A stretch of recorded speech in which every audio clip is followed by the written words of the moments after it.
सखर में शेख बिरादरी पारा एकता की मुनासिबत से तकरीब मुनक़द कई वई। उन मौके ते मौज़ज़ शहरिन टोपियूं अजरक ओढ़े सिंधी कलाम गाए सिंध के भेटा पेश कई। उन हवाले से तफ़सीलात सुन था सखर मां फारूक सुमरो जी रिपोर्ट। ॾेह तुड़े परॾेह में सिंध जी सकाफ़ती ईद मल्हाइण जूं तयारियूं उरूज ते पहुतल आहिनि। पंहिंजी धरती सकाफ़त ऐं ॿोलीअ सां प्यार कंदड़ हिन भेरे टाइम न्यूज़ जे सरवाण मोहम्मद अली काज़ी पारां ॾिनल अचो त नई सिंध ॾियूं जे उनवान हेठि 3 डिसंबर ते सकाफ़ती ईद मल्हाईंदा।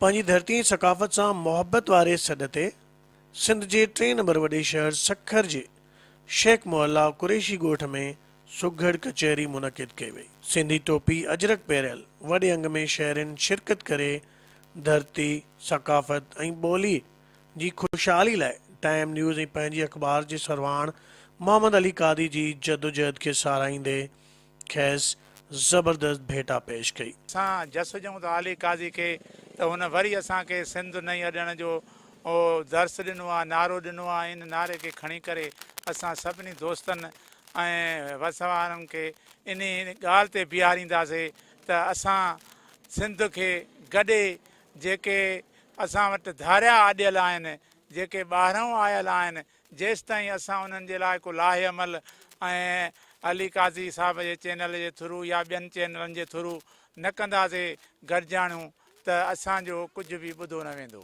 असांजो ही मैसेज इंशा अल्लाह ताला अनक़रीब असां प्रोग्राम कंदासीं ऐं उनजी बाक़ाइदा जेको आहे कचहरी थींदी, जंहिंमें सभिनी दोस्तनि सुगड़नि खे ऐं ख़ासि तौर ते सूफ़ी बिस्मिल्लाह हक़ानी शाह साहब असांजी गादी नशीन आहे, शहीद बादशाह जो सखावत हुसैन कुरैशी साहब आहे ऐं ज़ीनत फ़क़ीर आहे। इहे पंहिंजो सुरनि में इन शइ जो दर्स ॾींदा।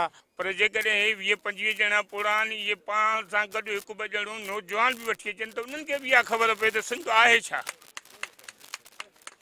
सिंध जी छा तारीख़ आहे, सिंध अमर आहे, सिंध असांजी माउ आहे।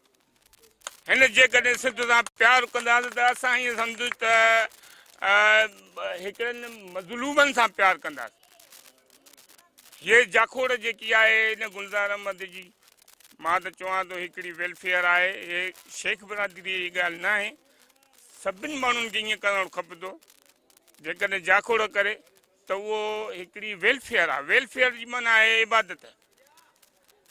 जेकॾहिं माण्हू इबादत कंदो त उहो अलाह खे बि पसंदि आहे, पर हिन धरतीअ खे बि पसंदि आहे। जेकी सिंध आहे त हिन जे मथां एॾो वॾो भार पइजी वियो आहे। जेके हिन जी मालिकी करण वारा ॿिया थी विया आहिनि, असांजी सिंध जो नक्शो ई चेंज करणु चाहिनि था।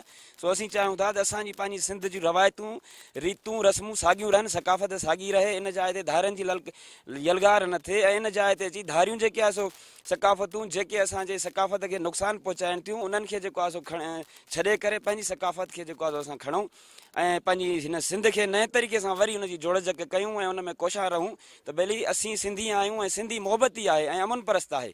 असीं हिन अमन खे जेको आहे सो अॻिते पूरी दुनिया में पहचानणु चाहियूं था त जीअं असांजी उहा सकाफ़त, उहा असांजी पहचान बक़ाया रहे, त जीअं असीं सुञाता वञूं हिन धरतीअ ते त हीअ सिंधी बि हिन धरतीअ ते रहंदड़ आहिनि ऐं मोहबत ऐं अमन परस्त सिंधी आहिनि। सो इहो ई मां चई करे जेको आहे सो तव्हां सभिनी हिन टाइम न्यूज़ वारनि जो, अली काज़ी साहब जन जो बि थोराईंदो आहियां, जेके हर साल जेको आहे सो पंहिंजी सकाफ़त जे हवाले सां पंहिंजे सिंधी माण्हुनि में जागृता पैदा कंदा आहिनि। मां इहो चवंदुमि त जेका धारिया रहनि था हिते असांजे सिंध में, उनखे फ़ौरन नेकाली ॾिनी वञे। उन सां गॾु हिन मीडिया जे थ्रू मां इहो चवंदुसि ऐं पंहिंजी पीपल्स पार्टी जी आला क़यादत खे, ख़ासि तौर ते सैयद खुर्शीद अहमद शाह साहब खे ऐं नौमान इस्लाम शेख साहब खे ऐं जेका ॿिया आहिनि फ़ारूक शाह साहब खे, नासिर शाह खे, त उहे असांजी जेको आहे जीअं असां मल्हायूं था अचो सिंध नई अॾियूं, त अहिड़ी तरह त महिरबानी करे जीअं असां तव्हांजे लाइ जाखोड़ कई आहे, ईअं असां सां तव्हां बि ॿांह ॿेली थियो। महिराण में सुरहाणे आ तो आई रब थो ॼाणे, महिराण में सुरहाणे आ तो साईं रब थो ॼाणे। धरतीअ जो आहे दो दो, धरतीअ जो आहे दो दो, मौला तोखे वधाए। सबा जड़ा वो सिंधी तोखे सलाम वाहे, सबा जड़ा वो सिंधी तोखे सलाम वाहे। रखवालो आहे राणा हिन सिंध जो सदाई रखवालो आहे राणा हिन सिंध जो सदाई इन लाइ तोखे जी जल इन लाइ तोखे जी जल वॾड़ो कयो न पाए सबा जड़ा वो सिंधी तोखे सलाम वाए हाल सचलदा मालूम तैनू हाल सचलदा मालूम तैनू हाल सचलदा मालूम तैनू हाल सचलदा मालूम तैनू सायल कून सिकावो मैं आया मुख वेखां सायल कून सिकावो मैं आया मुख वेखां आया मुख वेखां आया मुख वेखां आया मुख वेखां गुंड खोल दीदार करावो मैं आया मुख वेखां गुंड खोल दीदार करावो मैं आया मुख वेखां।